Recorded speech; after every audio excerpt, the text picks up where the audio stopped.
Well, and you're seeing Detroit peel back. You're seeing some of the European players. And that's why this was a poker move for the ages by Musk in terms of cutting prices, going after volumes. Now they're in a position of strength. And I believe this is just the next phase of the Tesla growth story, where I don't think they stop at $1 trillion. I think there's just the middle innings.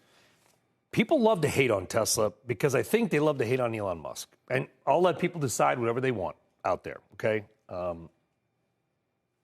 A bombshell report from Reuters claiming that Cybertruck deliveries are, quote, hostage to battery production hell. That is their phrase, not ours. 9 anonymous sources told Reuters that Tesla has not been able to, quote, crack dry coating at the industrial scale needed to make 4,680 batteries fast enough to hit their production targets. Now, we reached out to Tesla for comment, but have not received a response. And, of course, why would we? Because they don't have a PR department. So there's literally, I don't even know who emailed. Anyway, under these circumstances, Reuters says Tesla would only be able to power roughly 24,000 Cybertrucks a year. And if true, it would lead to missed production targets. So should investors take this report as a warning or just another swing at a company? Let's be honest. Some people just love to hate on. Have you ever wondered if Tesla could be worth $1 trillion in valuation again? How possible is it for this to happen? And what are investors and analysts saying? Join us as we find answers to these interesting questions. We're talking Tesla. Shares are up about 107% so far this year. Kev, Dan Ives, the Uber bull that we have on the network occasionally, put a price target of $350 on this from $310, says it can get to $1 trillion market cap in 2024. He's still bullish, but he's always bullish on Tesla. It's the question is for Tesla this year, and it's one of the Magnificent Seven. It's one of the charter members, so it's in the play with all these other names. But what's the demand for EVs going to be, right?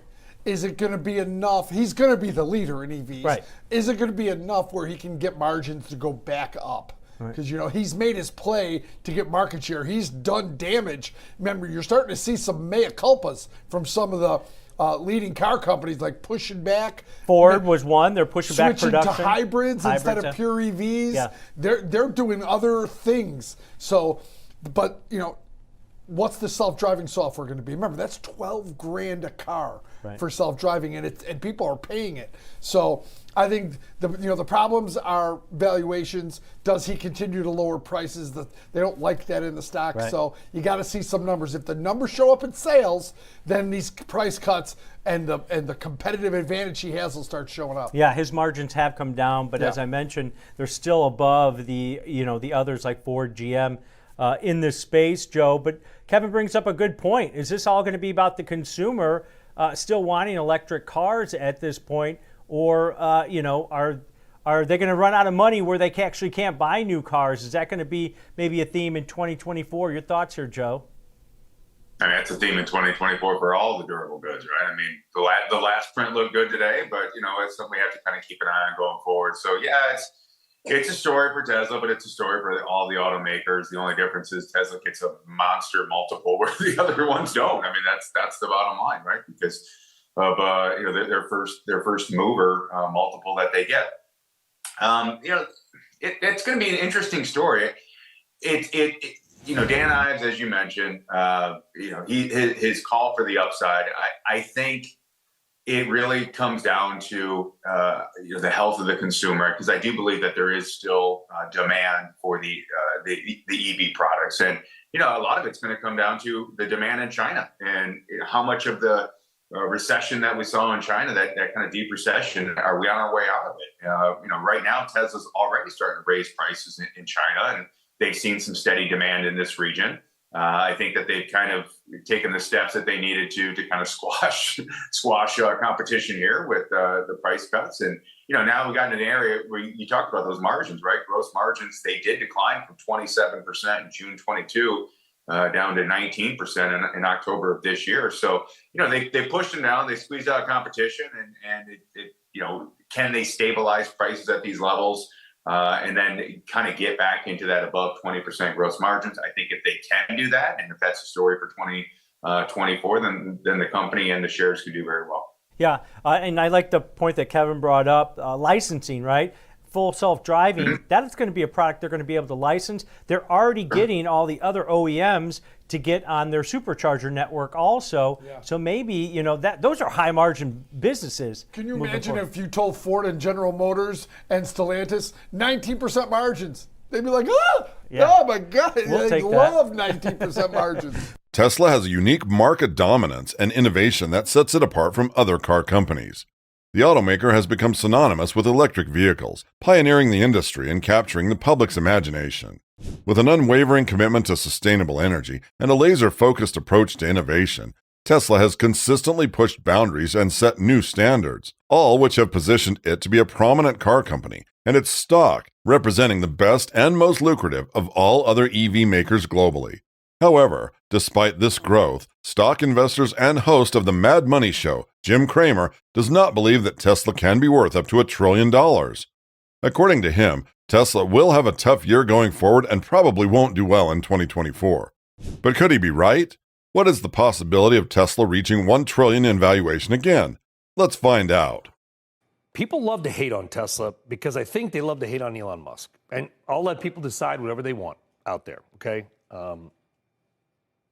Is Elon Musk hurt the company or helped the company at this point? Because people don't realize Musk is not running Tesla. There is a management staff that's very quiet. They're not on Twitter. They just go about their job every day. But he's the face of it. He's the golden He created it. But there's a whole team actually running the company. There's a team that runs it, but he is the hearts and lungs of Tesla. And that's from a brand perspective, as we've talked about, I still believe right now that's a contained issue relative to what's happening in Tesla. The irony is this quarter, we see a record quarter in China. So we're not actually seeing demand. Even against BYD. Even against BYD. Which is the Chinese car company that's taken over China. I mean, and probably soon to come here.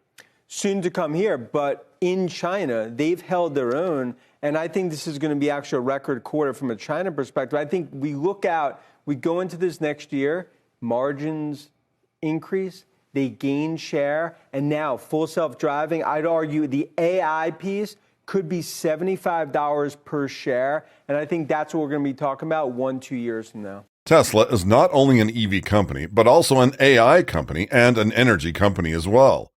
The car company's culture of innovation is deeply ingrained, and its willingness to push boundaries and challenge conventions has led to breakthroughs not only in electric vehicles, but also in energy storage and renewable solutions.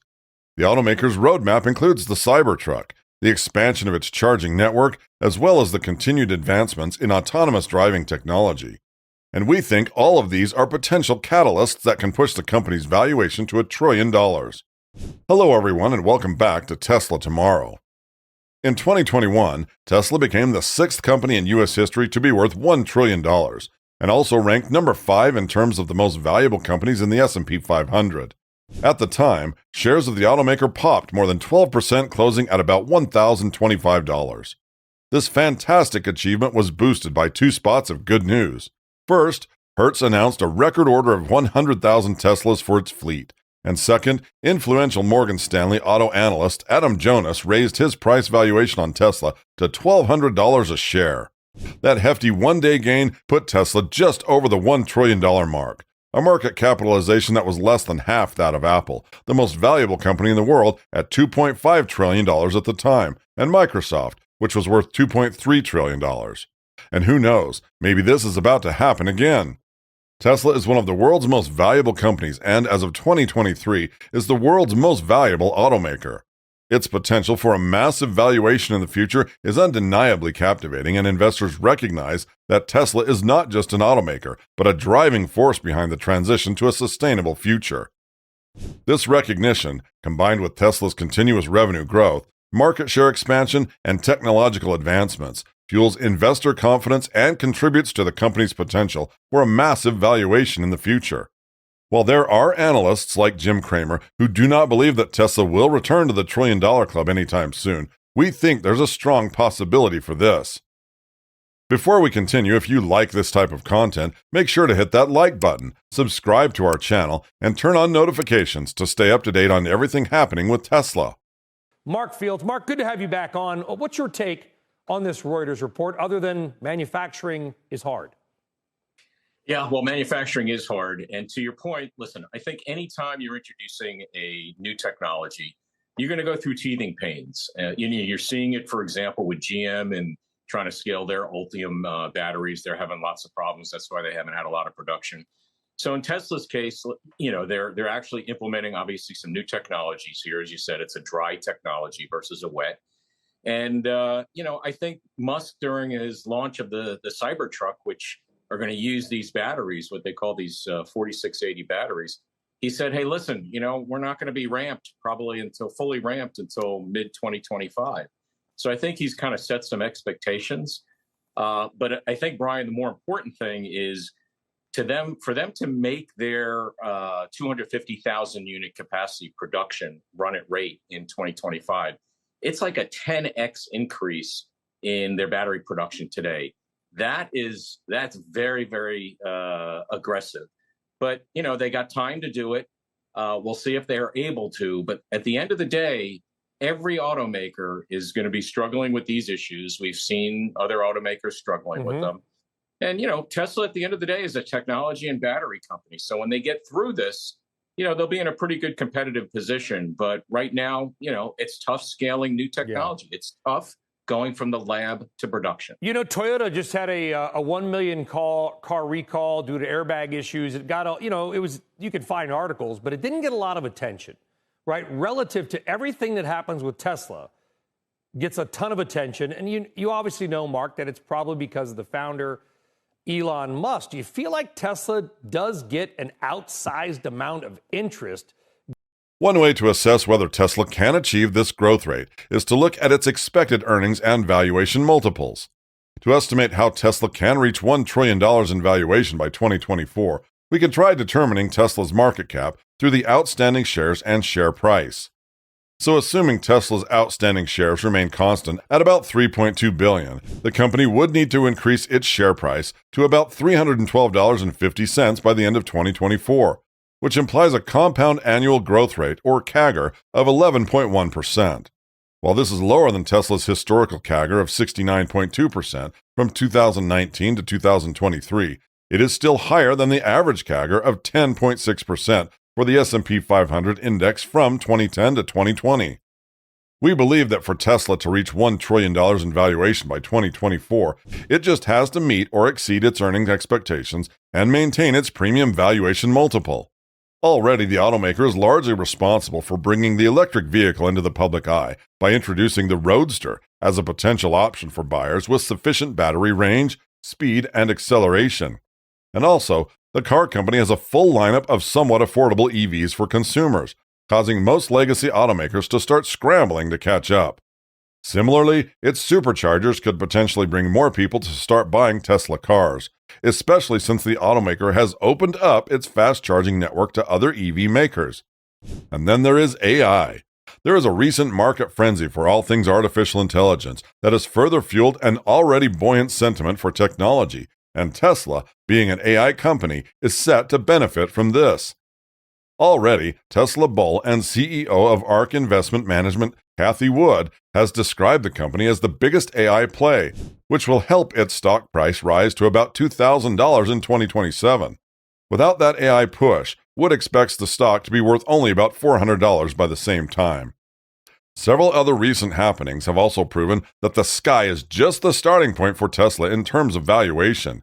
These recent updates are tiny steps that are required to take Tesla back to its true valuation. Based on long-term expectations, Tesla still has plenty of opportunity for growth, and these opportunities could put the automaker over the $1 trillion valuation before the end of the decade or earlier. Analyst and Tesla bull Dan Ives out with a new note saying Tesla will hit a $1 trillion market cap in the upcoming year, and he's raising his price target on the stock to $350 from $310. He is here in person. Dan, thank you. Appreciate it. Great to be here. A lot of people coming at you on social media about this price target. Even if they're saying, well, Tesla sucks, they're coming at you from a fundamental perspective, saying, I can't do the math and the earnings, the valuation. How do you get to $350? Tesla is where Apple was in 2008, 2009. In terms of the sum of the parts and the software piece, this is just starting, what I view as the next phase of the Tesla growth story, hits starting in 2024. And at this point, from electric vehicles, they're doubling down where others are peeling back. I think units, I think margins actually start to increase. I think this is going to be a golden year for Tesla. At the end of the year, I expect them to be above $1 trillion. Well, Gordon Johnson, obviously a bear on Tesla, and Gordon's a great guy. He comes on the show. He hasn't been right on it, but he might be at some point. We don't know. He says, he wrote on X, margins and earnings are imploding, global market share is down, and there's articles claiming that Tesla knowingly sold faulty vehicles. Yeah, now look, to his points, what I would say here is that, first off, this is not an auto company. It's a disruptive technology company. That's why, from a valuation perspective, I think this is a stock that could be up 40, 50% in 2024 because people want a Tesla. Maybe they don't want an EV. They want a Tesla, as you talked about. Who said that? As the great Brian Sullivan said. Listen, it's funny. I actually talked to I met a car dealer. He watches the show. He came up to me. He owns a bunch of brands, and we started talking. And, and basically he was like, yeah, I'm not selling them. I think people want Teslas. They don't want EVs because Tesla, if you've driven them all, and I have, Tesla's just a different experience. The dashboard looks different. The infotainment system is very different. It's just a different thing. No doubt. Than an electric-powered Audi. Well, and you're seeing Detroit peel back. You're seeing some of the European players. And that's why this was a poker move for the ages by Musk in terms of cutting prices, going after volumes. Now they're in a position of strength. And I believe this is just the next phase of the Tesla growth story where I don't think they stop at $1 trillion. I think there's just the middle innings. People love to hate on Tesla because I think they love to hate on Elon Musk. And I'll let people decide whatever they want out there, okay? Tesla's reach extends far beyond its headquarters. The company's global expansion is a testament to its vision and ambition. As Tesla establishes a presence in new markets, its brand recognition continues to grow exponentially. Also, since Tesla operates multiple businesses, there are several income streams that will contribute to the automaker's revenue in the future. And all of these could push Tesla's valuation to unbelievable levels. Tesla's EV business has been its major source of revenue for quite some time now. The EV maker is ramping up its gigafactories in Texas and Berlin, as well as its other facilities, and this has resulted in a massive increase in production and deliveries. Due to this increase in production and the surge in demand for EVs, Tesla is on track for another strong performance in 2024. We expect that Tesla shares will already be significantly higher than where it is today by the end of 2024. At that time, the car company will be highly profitable as the world moves to electric cars. There are also some other interesting Tesla vehicles like the Cybertruck and Semi, of which both should have reached full-scale production by that time, or at most by 2025, and would significantly contribute to Tesla's revenue from its EV business. Similarly, there's the supercharger network, Tesla's extensive fast-charging infrastructure that plays a significant role in increasing the adoption of electric vehicles worldwide. Tesla has plans for upcoming expansion and new technologies to be implemented, and these can be profitable too. Talking about Tesla's commitment to sustainable energy, the automaker's emphasis on clean energy and its comprehensive ecosystem, including products like the Powerwall and solar solutions, aligns with the increasing global demand for sustainable solutions. In 2 years, Tesla's energy business will be much more profitable than it is today. No. What if it doesn't happen? What if full self-driving just regulators don't want it, insurance companies won't insure it, something occurs? I don't know. I hope it does because you know what? I'll sit in the car and let it drive me to work while I do my work. But what if full self-driving never occurs? If it never occurs, then Tesla just fundamentally, when you look at some of the parts, this is a stock that still has 30, 40% upside. If full self-driving happens, which we believe as we get to level 4, and I believe they lead in that race over the next decade, then you could argue this is a stock that could go toward $2 trillion over the coming years because of disruptive tech. And back to the Apple thesis in 08, 09 services, that's why Cupertino right now is a $3 trillion market. Many thought they'd never reach $1 trillion. It's a bullish call. Some agree, some disagree. Very quickly, Elon Musk came out today. I think it was in a Twitter Spaces with Kathy Wood. Or maybe it was yesterday. Yeah. I'm getting old. Basically saying that the stock market is kind of broken because there's too much institutional ownership and retail ownership doesn't matter enough. But Tesla, I think, is a retail investor type of stock. And I would say that retail has been ahead of institution on this name, outside of Barron and some others. And I think now what's happening is institutions are catching up to retail in terms of what I view as a golden year ahead for Tesla. Tesla is one of the most valuable companies in the world, with a market capitalization of about $806 billion as of December 2023. The EV maker has achieved remarkable growth in revenue, earnings, and stock price in the past decade, driven by its innovative products and visionary CEO. However, reaching $1 trillion in valuation by 2024 would require Tesla to overcome some significant challenges and uncertainties, such as increasing competition, regulatory hurdles, and production bottlenecks. For instance, Tesla faces increasing competition from both traditional automakers and new entrants in the electric vehicle or EV market, such as NIO, Lucid Motors, Rivian, and many others. It also competes with other companies in the energy, solar, and battery sectors, which may pose additional challenges and risks. Likewise, Tesla operates in a highly regulated industry, which exposes it to various legal, environmental, safety, and compliance issues. And it also relies on its ability to ramp up production and deliver its vehicles to customers in a timely and efficient manner. No doubt, Tesla's path to $1 trillion in valuation by 2024 is not guaranteed, and depends on how well the company can navigate the opportunities and threats in its dynamic and competitive industry. However, the automaker has demonstrated its ability to innovate, disrupt, and adapt in the past, and it will continue to do so in the future in order to achieve its ambitious goal. Do you think Tesla can reach $1 trillion ever again? Let us know your thoughts in the comments section. If you would like to know what Tesla has been up to these past few days, go ahead and click on the next video on your screen. See you there.